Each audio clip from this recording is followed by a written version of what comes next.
Salut à tous, moi c'est Gonzague de Enfile ton bleu et aujourd'hui on va faire une petite explication sur comment faire deux cintres 90 à la suite avec une cote donnée. C'est-à-dire que je vais faire un premier cintre à 10 cm et je veux que mon deuxième cintre se retrouve à 20 cm.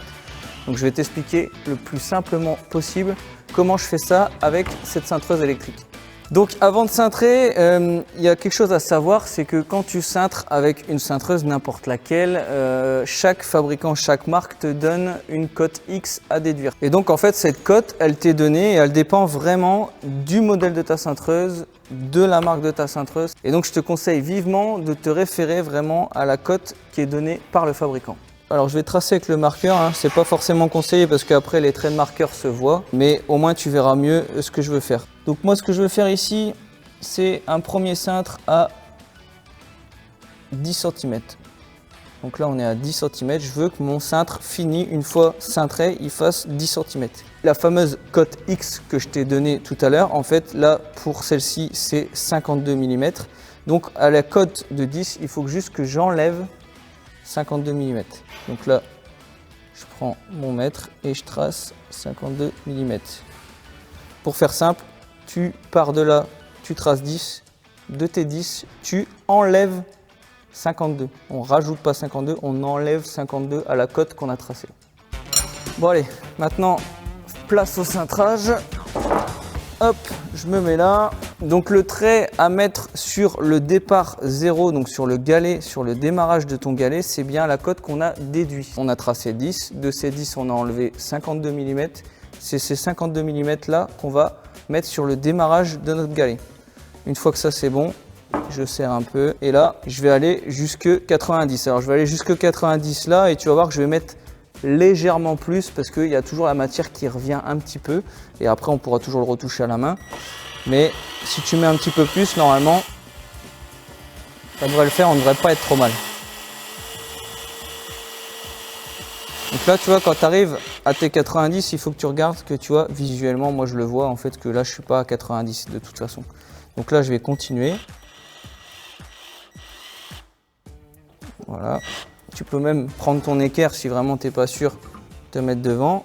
Là, je vois que j'ai cintré un petit peu plus, donc c'est parfait. Quand je vais faire marche arrière, mon cuivre va revenir.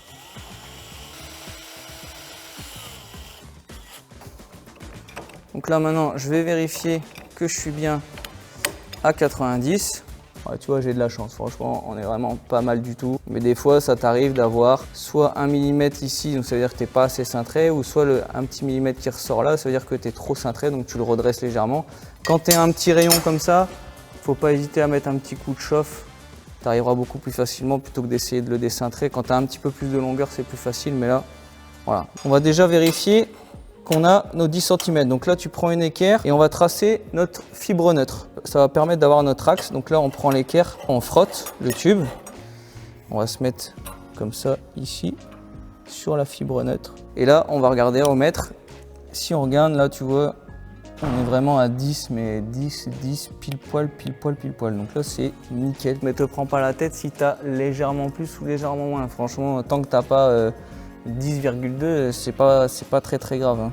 Donc là voilà, on a 10. Donc maintenant ce que je veux faire, je vais me faire un deuxième cintre à 90 à 20 cm de celui-ci. Donc je vais faire le même, je vais repartir comme ça, mais je veux qu'entre les deux là, on ait 20 cm. Donc je vais retracer ma fibre neutre. Une fois que j'ai ma fibre neutre, je me mets dessus, je trace 20 cm en faisant attention de ne pas repousser mon équerre. Tac, ici. Et là, qu'est-ce que je fais? C'est toujours pareil. J'enlève, pareil que tout à l'heure, 52 mm. Et là, on va faire exactement pareil que tout à l'heure. On va reprendre la cintreuse. On va se le remettre dans la cintreuse. Et là, tu vois, ta cote la plus longue, la cote que tu dois avoir de 20 cm, doit se retrouver de l'autre côté du galet. Donc, je sais que je dois la mettre ici. Donc là, ce que je vais faire, c'est que je vais tracer la totalité de mon trait. Comme ça, je suis sûr de ne pas me tromper. Et là, pareil, on remet la cote le plus précisément possible. Hop.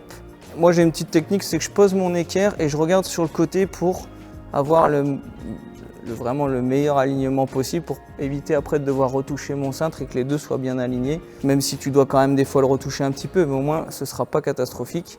Donc là, je mets mon équerre ici et je regarde ici sur le côté, ce qui me permet de voir visuellement si je dois remonter ou descendre.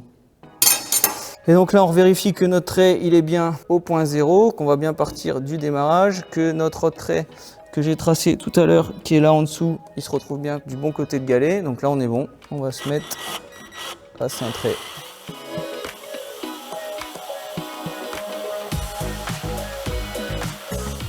Donc là, pareil, je regarde visuellement.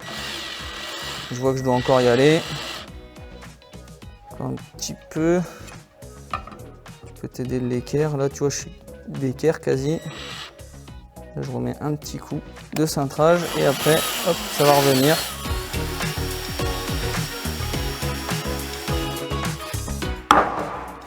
Donc là il faut que notre cintre ici il soit le plus à 90 possible. Là tu vois ce que je te disais tout à l'heure, c'est que là tu vois j'ai un jour ici, donc ça veut dire que je dois légèrement le recintrer. Alors faire attention parce qu'il ne faut pas trop y mettre non plus. Là on est bien.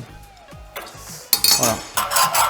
Là pareil, fibre neutre et on va pouvoir vérifier si on a nos 20 cm. Donc là on est franchement au top. Les 20 cm sur la fibre neutre, on est franchement nickel. Bon, et ce que je t'ai pas montré justement, c'est qu'avec ma technique de l'équerre, je sais pas si tu vois, mais on est vraiment pas trop mal. Donc ce qu'il faut savoir, c'est que vraiment ce qui fait la précision de ton cintrage, c'est ton crayon bien taillé, 1 mètre précis, éviter le mètre à ruban même si ça marche, mais 1 mètre précis comme ça marche très très bien. Et vraiment de bien marquer ton tube correctement. C'est passer un petit peu de temps à écrire sur ton tube, à bien repérer ta cote. Une fois que tout est bien tracé, très honnêtement, ton cintre, il sort nickel comme tu l'as pu le voir ici. Bon voilà, c'est terminé. J'espère que cette technique de pro t'aura plu et pourra vraiment t'aider sur les chantiers.